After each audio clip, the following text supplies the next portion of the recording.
Football is back, and right now Bet365 are offering a wide range of markets, including first, last or anytime goal scorers.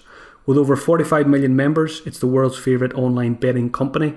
We've got wall-to-wall Premier League football with games being played nearly every day, and with Bet365 Bet Builder, you can combine match results, players to score, number of goals and more to create your own personalised bet.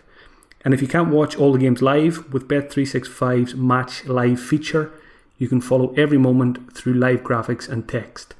Bet365 is the world's favourite online sport betting company. The app can be downloaded from Google Play and Apple App Store. Over 18s only. Please gamble responsibly.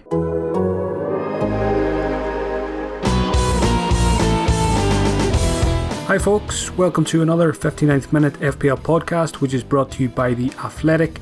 I'm Mark McGettigan, better known in the world of fantasy football as FPL General. I'm recording this episode on Thursday night, just after Manchester United have beaten Crystal Palace 2-0. I'm a very happy Rashford, Martial and Fernandes owner tonight.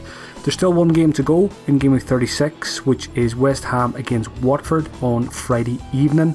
And then the Gameweek 37 deadline rolls around pretty quickly the day after on Saturday. Saturday deadline is 4:30pm UK time. I don't ever remember there being a deadline at 4:30pm on a Saturday. So make sure you make note of it and get your transfers and captaincy decided before then. If you're not yet an Athletic subscriber, you can try for free for 30 days by visiting theathletic.com/FPL pod.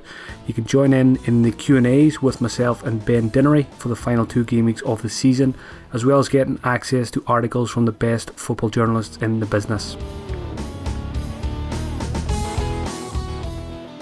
Unfortunately, there is no new members to the 59th Minute Club in Gameweek 36, unless someone can get the dreaded substitution in that Watford-West Ham game on Friday night, so keep an eye out for that one. Hopefully we'll get a few more in Gameweek 37 and Gameweek 38. One thing I did notice, however, when I was looking through the minutes played from Gameweek 36 was Alex Oxlade-Chamberlain at Liverpool has managed to get taken off in the 60th minute in 3 of the last 4 games. So this guy is dicing with death when it comes to the 59th minute. He's already got one this season, so he's looking the most likely to get another one before the season is out. So that's very impressive, getting taken off 3 times in 4 games, right bang on 60 minutes. So he's just about scraping those extra 1 points together, and I'm sure a couple of clean sheet points in there as well.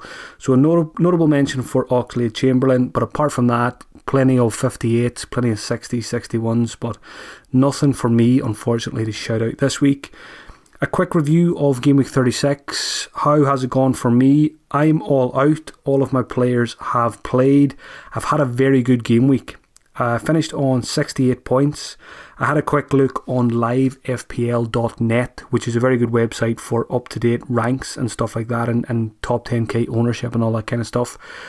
It's telling me that currently with 68 points, I'm going to jump from 31k to 19k, so just inside the top 20,000 with 2 game weeks to go. So if you offered me that at the start of the season, I would have snapped your hand off. So 2 game weeks to go to try and break into that top 10k thousand. Very much achievable now. If I can nail captaincy in particular for game week 37 and 38, I should have a very good chance of getting my goal of top 10k. So hopefully we can get there. As I said, there's 1 game to go. I should be just inside top 10k. Most of the players, Watford and West Ham, are not very highly owned. Antonio is probably the biggest threat to my rank. So I'm hoping, as a selfish non-owner, that he's the guy who gets a 59th minute substitution on Friday night for a 1-pointer. Going into the game week, I had 2 free transfers and I used both of them. I got rid of Mahrez and I got rid of Calvert-Lewin, and I brought in Phil Foden and I brought in Gabriel Jesus, who I captained. So those transfers worked out well. Foden obviously didn't do anything, but the Jesus captaincy worked out well. In doing so, I had a choice of selling either Calvert-Lewin or Jimenez. Initially my plan was to get rid of Jimenez, but then I realised I could get Jesus by selling Calvert-Lewin. I had enough cash, so I think that was a no-brainer. Got rid of Calvert-Lewin, who's been useless and blanked again this game week, and I benched Jimenez, but I got lucky because Kevin De Bruyne didn't make an appearance. So I'm getting Jimenez off the bench for a 9-pointer. So that is a nice slice of luck. It's probably the first time this season that I've had a decent points all coming off my bench from first sub. So I'm grateful for that. Got rid of Mahrez. He was benched, came on, didn't do anything. So I was quite happy to get rid of him. In terms of who got the points for me, it was all about the strikers, really. Jesus got 16 as captain, Rashford got 12, Jimenez got 9, so clean sweep there. In midfield, blank for Foden, Pulisic got 6, Bruno got 6, and Martial got 8, so a good performance from the midfielders as well. Didn't get too much from goalkeeper and defenders. Pope 3, Trent with a 0, Aurier 2, and Doc got a 4, but that 4 felt pretty big from Doc given that he was benched, so it was nice to see him get the assist there. So overall, a very, very good game week for me in what was a pretty tricky game week, especially in terms of captaincy blanks and things like that. So I've come out of it very well, and hopefully it's onwards and upwards now for the final 2 game weeks. A watch list update now following game week 36. A few players I've added and a few that I've removed.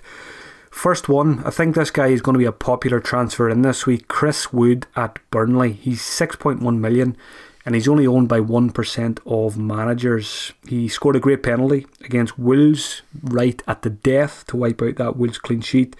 And that was after possibly miss of the season. He had a header that I don't know how he missed it. He managed to put it wide, but could have easily been a brace for Chris Wood in that game. So that bodes well for him ahead of the best fixture of the season, which is Norwich City at the weekend. So I like Chris Wood. The problem for me is Jimenez, Rashford, Jesus. Can I justify selling any of those guys to get a Burnley striker? I don't think I can. But I mean, if you're sitting there with Calvert-Lewin or somebody similar who's not doing very well, I think it's a no-brainer to get Chris Wood for Burnley. I think he's get Chris Wood for the Norwich game. I think he's got Brighton on the final day as well. So 2 nice fixtures there to finish the season. Always been a big fan of Chris Wood. During lockdown, I actually brought him in during lockdown and I sold him during lockdown as well. Just, I don't know what I was doing. I must have had a few beers one night.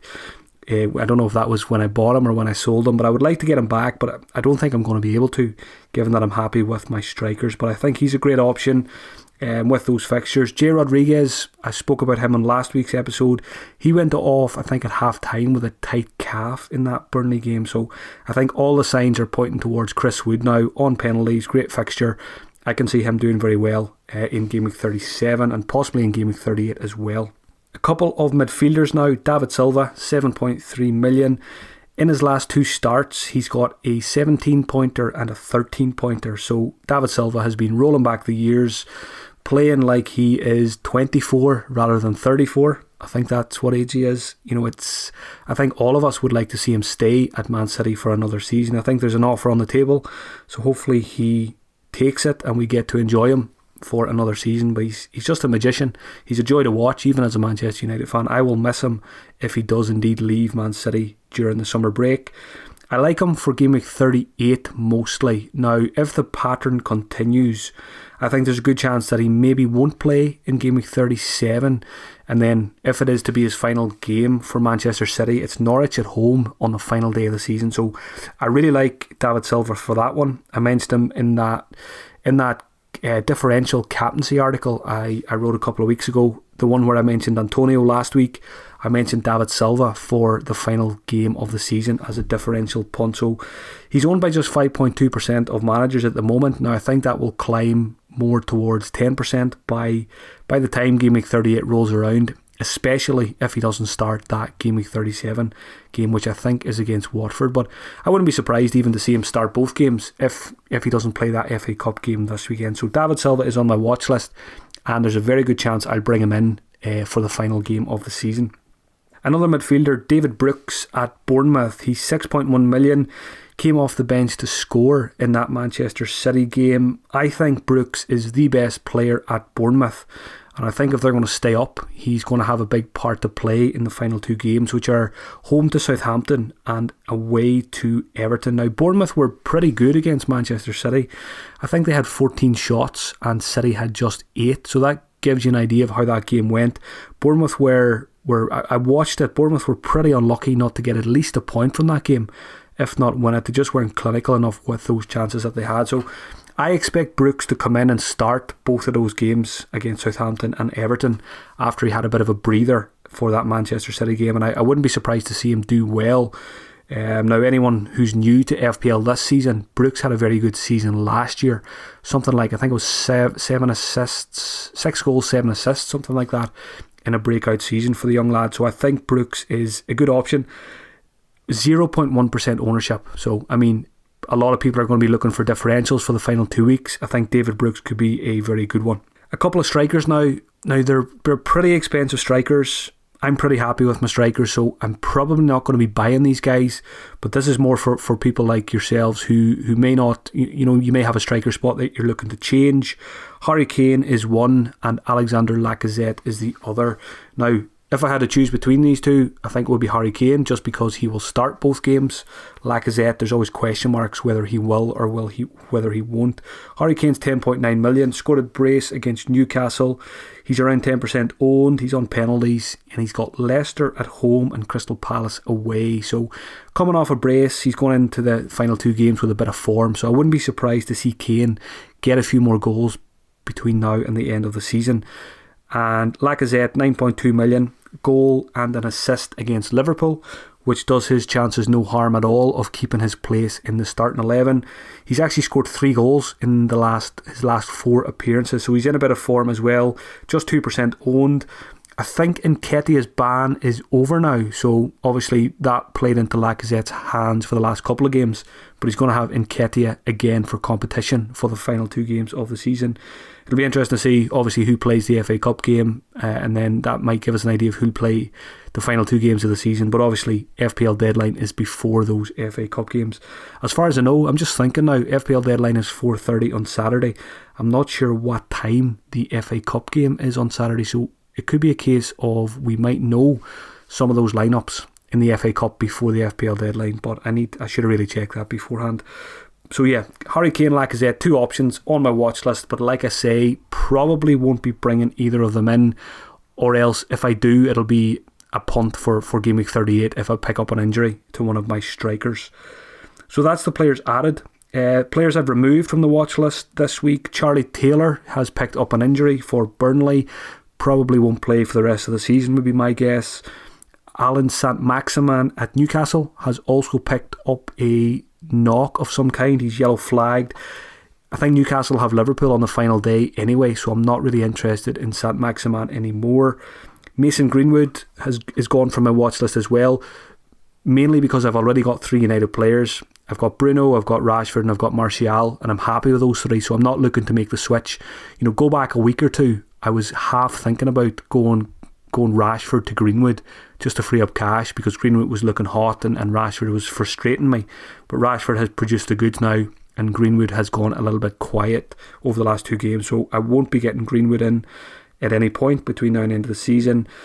The other player I've removed is Willian at Chelsea, simply because I've already got Pulisic and I'm happy to keep Pulisic, but Chelsea have Liverpool and Wolves in their final 2 games, so it's 2 tricky fixtures. I'm happy to keep Pulisic, but I won't be looking to double up with Willian. So I think Willian, if you've got him, I think it's fine to keep him. Pulisic, fine to keep him, but I wouldn't be getting both of them in together looking at those fixtures. Harry's sponsors the 59th Minute podcast. Harry's was founded by Jeff and Andy, 2 ordinary guys who were sick and tired of overpriced razors. Jeff and Andy knew there was only one way to ensure quality, so they bought their own factory. And now, by taking less profit, Harry's offers great quality products for a fair price.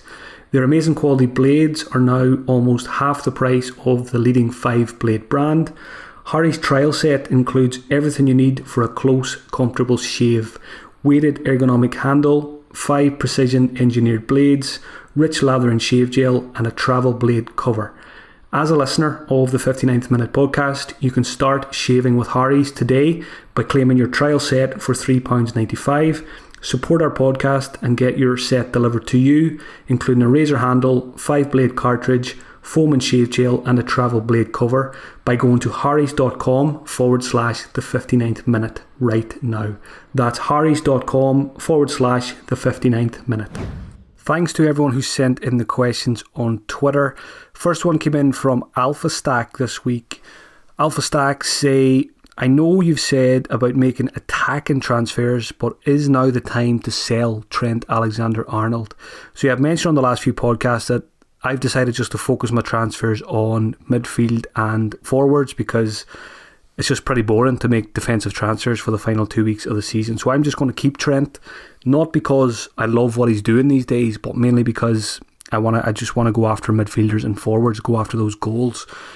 Is selling Trent okay now? I think it is. Is it Chelsea next? And then I think it's Newcastle final day of the season. So it wouldn't surprise me at the same time. People sell Trent now for the Chelsea game. And yes, he'll probably get a 2-pointer there. And then he comes out against Newcastle and does one of his magnificent 24-pointer Trent special. So for me, that is my hope. I hope he gets 10 plus points on the final day of the season, but I don't really have high hopes, to be honest. It's more keeping him just because I want to focus my transfers elsewhere.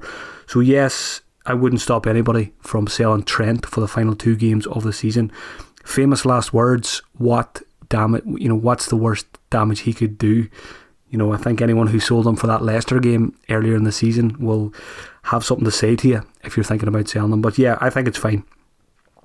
Question from FPL Walter. Is it essential to get Burnley players ahead of Game Week 37? So I think Burnley players are going to be bought by more than anyone ever in the history of FPL this week just because they play Norwich in Game Week 37. Is it essential to get their players? Absolutely not. At the end of the day, this is still Burnley. They're not a Man City or a Liverpool. So yes, we've got high hopes that they're going to beat Norwich comfortably, but that is not a given.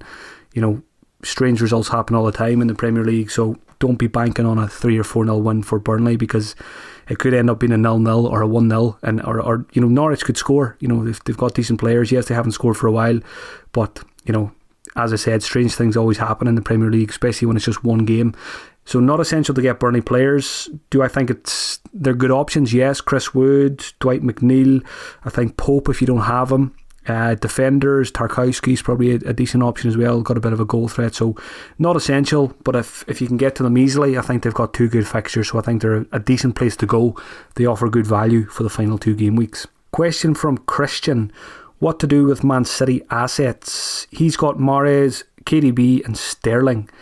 A similar question from FPL Matty. What to do with Phil Foden? Sell or keep? So I think my short answer to this is what to do with Manchester City players. I think you just keep them. Whichever ones you have, you just keep them and you hope for the best. You've got a couple of tickets to the lottery and you've got to hope that you're going to win it in Game Week 37 or Game Week 38. Game Week 36 was obviously very frustrating. Sterling, KDB, Mahrez all not starting and the guys that did come on got 1-pointers, but that probably bodes well for future games. Now, I think FA Cup and Champions League, that muddies the waters a little bit for Manchester City players because obviously they're going to focus on the cups now. I think second place is basically tied up for them in the league, so they haven't much to play for there. Again, I would just stick with what you have. There's no point trying to second guess Pep, as we've seen in Game Week 36. I think Game Week 38, all the games are at the same time in Game Week 38, so we could get quite a bit of team news before the deadline. So I think it's a case of for Game Week 37, the Watford game, you just keep the Manchester City players, you hope they start. Maybe you don't captain them, especially because they've got that FA Cup game first, which is probably going to, it does muddy things because usually we can kind of guess what Pep's going to do from the previous league game.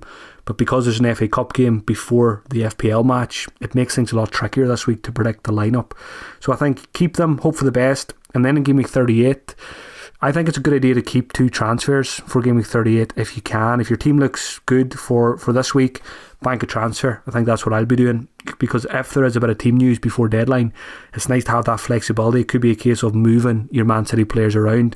Let's say you have Mahrez and Sterling and let's say you find out before deadline that they're not starting or there's strong suggestions that they're not going to start. You can use your two free transfers in to get a Foden and get another Man City attacker, maybe a David Silva. It might be a case of flipping your Man City attackers for that Norwich game on the final day. So that's what I like. Keep them for 37, hope for the best, and then 38, hopefully we will have some early team news and we can make some late moves to set ourselves up nicely for the final day. FPL Matty was asking about Foden, what to do with him, sell or keep. Again, I'm going to keep him. One of the main reasons I kept Jimenez when I made my moves last week was my plan was start Foden last week and bench Jimenez, which I did. And then this week flip it, so start Jimenez against Crystal Palace and bench Foden, because I expect him to get benched if that pattern continues. And then game week 38, Foden will hopefully come back in and start against Norwich. So I'm going to bench Foden this week, and then I'm going to start him against Norwich, and hopefully he gets 39 points on the final day. Question from Marky B. Is it time to drop Pulisic? So I mentioned this already. I've seen enough from Pulisic in the last few games that there's absolutely no chance I'm going to sell him. The fixtures don't put me off. Liverpool haven't been defending very well, as we've seen against Arsenal, so I fancy Pulisic to get something against Liverpool. And then it's Wolves on the final day. Wolves haven't been keeping clean sheets every game recently either. So I fancy Pulisic to get points in both games. So I think if you've got him, you keep him. Yes, I can see the argument for getting rid. It depends who you're getting rid of him for. If you're upgrading maybe to a City midfielder, a Mane or Salah, but to be honest, there's not many players I would sell Pulisic for at the moment. Even in that Norwich game, yes, he only got an assist, but he had a few pretty good chances as well. He could have easily been on the score sheet in that one. So Pulisic for me is a firm hold. Question from John Wayne: Aurier, keep or sell? So this is a tricky one. Obviously, it was awful to see what happened to his brother. I was very surprised to see him actually play in Game Week 36. Now, I think he's travelled to France, as far as I know, yesterday. So it remains to be seen whether that could be him done for the season. I wouldn't be surprised if he doesn't play again, which would be completely understandable. So keep or sell. I think the key is just wait for Jose Mourinho's press conference, because there's probably a good chance he'll tell us either way what is the situation with Aurier, whether he's going to stay in France for a while or if he's going to come back. For me, I think I'm in a good position because I've got Tanganga on my bench. So if Aurier didn't play, let's say he didn't play in Game Week 37, I would fancy Tanganga to come in at right back. So that will hopefully save me having to make a transfer. Even if Mourinho comes out and says Aurier is not going to be available, I'll be hoping Tanganga comes in, so I won't be selling Aurier. I'll just bench him in that case. But obviously, if it comes out that he's not going to play, or it looks like there's a good chance he won't play, I think you can sell him then. Question from FPL Summers: keep Vardy or switch to Kane/Aubameyang? For me, I think it's probably easier for me to say this as a non-Vardy owner, but I think if I had him, I would keep him. He's still hunting that golden boot. He's still Jamie Vardy. I think he was very unlucky tonight not to get more points. He got the assist. I think he hit the post. Some very good stats from that game this evening. So I think I would keep him. Yes, the fixtures are tough. It's Spurs and Manchester United to finish the season. But I mean, Leicester are still fighting for that Champions League spot. So I think Vardy is a hold as well. Kane, yes, he's attractive. It's Leicester and Crystal Palace coming off a brace. Aubameyang, he's got Villa and Watford. So Aubameyang has the best fixtures out of the three. But I still find it hard to pay that cash for Aubameyang when he's spent a lot of time on the wing. So for me, if I had to choose one of Vardy, Kane, Aubameyang for the final two games, I would hold on to Jamie. Question from FPL Sponge: are hits worth it at this late stage of the season? This is a question I get quite a lot towards the end of the season. Are hits worth it with only 2 game weeks to go? I think it always depends on what the transfers you're making. I mean, if you're getting rid of 2 donkeys, like people like Calvert-Lewin are getting 2 points every week, or players that are just not reliable to start, and if you're bringing in 2 very good assets who've got very good fixtures, I think hits are still fine, even on the final day. I mean, if you're getting rid of someone who you think is going to score 2 points, and you're bringing in someone who you think could get 10 plus points on the final day, why not go for it? Really depends on what kind of manager you are. If you're someone like me who is very conservative, you won't do it. If you're someone who's more adventurous, and maybe if you're really trying to make up ground, you probably got to go for a hit or 2 to try and take those risks and to differentiate. So yeah, what I would say is don't be put off by hits just because there's only 2 game weeks left, because quite often we see hits pay off instantly in the first game week. Question from Andrew McCormick: for those planning to free hit in Game Week 38, who looks like a good 1 week punt for Game Week 37? Yeah, so managers who are going to free hit in 38, this is your last week to use your free transfers. So again, I think it's got to be Burnley just because of the fixture. 1 week punt on Chris Wood. Dwight McNeil, I think, is a good 1 week punt as well. just ask Let's Talk FPL Andy about that one. He has good memories of McNeil on his bench boost a couple of weeks back. So yeah, Chris Wood or Dwight McNeil would be my 1 week punts this week. There was actually lots of questions about free hit Game Week 38, so I'll cover those on next week's episode. I'll probably put together, if I was using a free hit in Game Week 38, what my squad would look like. So tune in next week for that if you are playing free hit next week. Last question I'll cover this week is from Mohsin. He's asking about the triple captainship. So anyone who has triple captain left, what should they do? Now, looking at the fixtures this week, I'm not overly keen on it, mainly because of them FA Cup games. I would probably would have suggested a Man City player or a Manchester United player this week, but just because of that slight worry that you play your triple captain and then they get injured in the FA Cup, it would be an absolute nightmare. So yeah, I think I would probably wait until Game Week 38 for triple captain. That's obviously if it's your only chip and you don't have your free hit or bench boost to use. So Game Week 38, Man City play Norwich. I think that's where you got to go with your triple captainship. And like I said, hopefully we get some team news, so at least you can find out that someone is definitely playing. A David Silva, KDB, Jesus, Sterling, Mahrez, all of these guys. I think you can triple captain any of those if you know that they are starting before the deadline. And if not, you just make an educated guess on which of them will start. I think David Silva has a very good chance of playing, and I think I said it on a previous episode, I think if City were to get a penalty on the final day, I think David Silva would take it if it's his last game for the club. Salah and Mane are options as well in Game Week 38. They play Newcastle. I thought Mane was sensational in Game Week 36. Much better than Salah, but we often see that. It often flips on its head. But if I was a triple captain, Salah or Mane in Game Week 38, I think I'd be going for Sadio Mane, but probably not the best person to give that advice, given that I triple captained them for 3 points back in, what was it, Game Week 24? Anyway, I'm not gonna open up those scars tonight. So yeah, for me, triple captain, Game Week 38 on a Manchester City player. Hello, I'm James Richardson, host of the Totally Football Show, now part of the Athletics Podcast Network. We're going to be here following all the action as the 2020 football season reaches its belated conclusion. And if you're an Athletics subscriber, you can now hear exclusive ad-free versions of our show on the Athletic app. And don't worry, if you're not a subscriber, you can still listen to us for free with the occasional word from our sponsor by searching for the Totally Football Show on Apple, Spotify, and all the usual podcast places. The Totally Football Show with me, James Richardson, still totally free and now totally ad-free on the Athletic. I'll finish up with Game Week 37 captaincy and transfer. So captaincy, first of all, my first instinct when looking at the fixtures for Game Week 37 was to go for a Manchester United player against West Ham at home. Now, obviously, all these teams who have FA Cup, it is a slight worry, but I'm probably not going to let that put me off. I think I'm going to stick with a United player, and I just need to decide whether it's going to be Bruno, Martial or Rashford. I thought Rashford in particular was excellent against Crystal Palace. Martial's been on fire recently as well, and we all know what Bruno can do as well. He's very consistent, but I think I'll probably lean towards one of the more explosive guys, who I think is Martial or Rashford. To me, Fernandes is the steady Eddie who is going to get you, probably a minimum of 6 points. But I think Martial or Rashford are probably have more potential to get a hat trick in a game. So I think I'm going to go for United player at home to West Ham. I just need to decide which one. The other options are Manchester City or away to Watford, but I think it's very hard to predict that City lineup with the FA Cup game at the weekend beforehand, so I'm going to stay away from captaincy this weekend.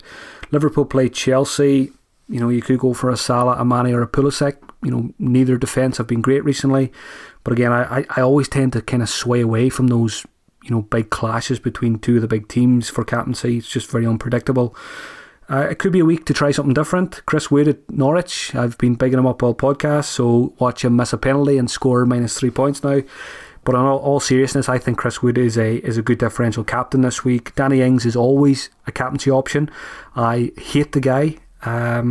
I would love to know what my rank would be if I had him in my team for most of the season. I think I'd be probably top 1k. He's been the bane of my life, but another goal tonight. I think a good captaincy option against Bournemouth. And Jimenez is at home to Crystal Palace, so I think he's a viable option there as well. So lots of options, but for me, I think it's going to be a Manchester United player. In terms of my transfers, I've mentioned already that I like the idea of keeping 2 free transfers for a very unpredictable game week 38. There's always a lot of rotation, there's always a lot of goals, so I like the idea of having a bit of flexibility. And making probably 2 late transfers close to the deadline when I have as much information as possible about the teams. So my team looks good for Game Week 37, so there's no major issues I need to fight. Obviously, I would love to get Chris Wood in, but like I said, Jimenez, Rashford, Jesus, I can't justify getting rid of any of those guys for a Burnley striker. So that's going to be me. I'm going to bank my transfer. I'm going to captain a Manchester United player, and hopefully all will be well. Thanks as always for listening, folks. Best of luck to you in Game Week 37. The last episode of the season will be sometime towards the end of next week. So Game Week 37 ends on Wednesday.